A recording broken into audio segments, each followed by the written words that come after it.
Hello everybody! Today's video is all about the Supreme Court ruling Lavin versus Virginia. But before jumping into the case, what if I were to tell you that the picture on screen is spoiling you this talk? Can you think of any possible connections between these pictures? Well, by the end of this talk, you will be able to make the connections yourselves. To understand Lavin versus Virginia, first we have to refer to some events that happened before the case, namely the American Civil War. The American Civil War was the warfare between the northern states and the southern states, which culminated with the northern states' victory. As soon as the war ended, there came a period known as Reconstruction that attempted to redress the issue of slavery and its political, social, and economic legacy. It is during this period that the three amendments were created. All the more, the interpretation of the 14th Amendment was to be imperative to the Lavin versus Virginia case.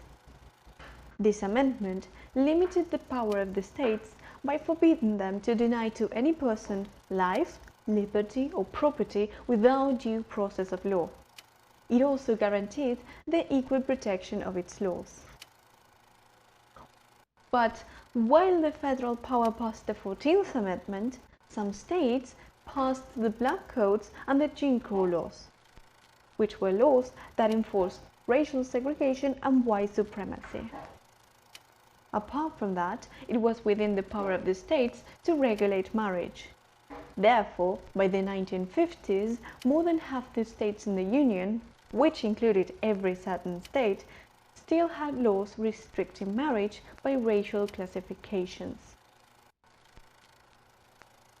Now that we have some context, we can jump into the case. This couple, Richard and Mildred, in 1958, got married in Washington, D.C., despite living in Virginia. But why? Well, because in Virginia, interracial marriage, that is to say, marriage between white people and non-white people, was illegal. Because of this, they decided to get married in Washington, D.C.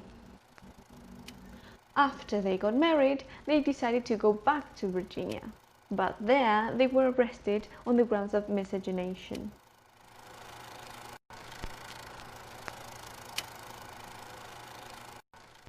The legal battle started in Virginia State Court in 1959 and culminated in the Supreme Court in 1967.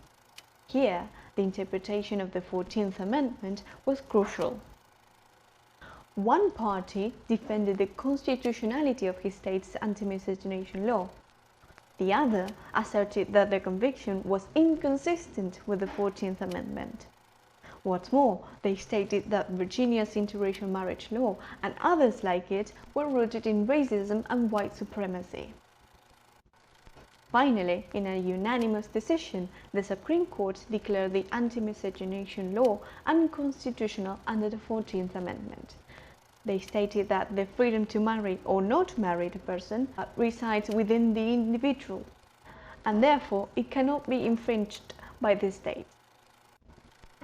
As from that moment, this ruling had the immediate effect of invalidating laws against interracial marriage in all the states. By declaring so, the Supreme Court took a step forwards toward the elimination of segregation. What's more, the Supreme Court's decision is often referred to as a watershed moment in the dismantling of Jim Crow race laws. Because of this, Lavin versus Virginia is seen as one of the most significant legal decisions of the civil rights era. To such an extent that nowadays, Lavin Day is a holiday celebrating multiracial families. But now that we have already talked a little bit about the context and the case itself, we also have to mention the representation in the media. After all, by this time, the representation, or lack of it, was also important. It's interesting to point out that the first time an interracial case was aired in television was in 1960, with a soap opera called Star Trek. This science fiction show was in a unique position. Because the story developed in a faraway place in the galaxy, it was easier to represent a united Earth without discrimination. The airing of this episode, however, was not without resistance. According to Nichols, the actress that played the leading role of Uhura, at the time the kiss was eclipsed by the first moon landing. In contrary, the resistance was on the producers' behalf, who were concerned about the Southerners' reactions. But anyway, to know more about her, you can watch Run History's video on her experience. Still, we don't really need to travel that far away in time to know that there are still some issues with discrimination. In 2016, it was streamed a Netflix show called DIY People.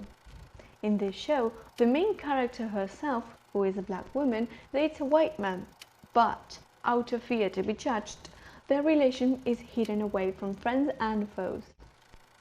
But what is interesting to see here is that the interracial couples are not the only issue that faces discrimination.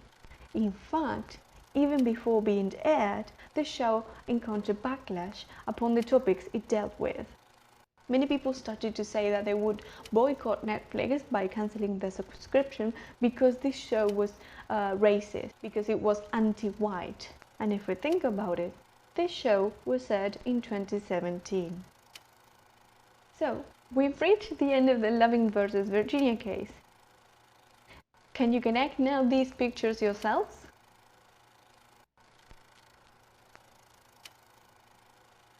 As a final comment, we can say that although this case might seem a faraway event in history, almost as if it were part of a movie, this is not the case. This not only belongs to the past, but to our everyday lives.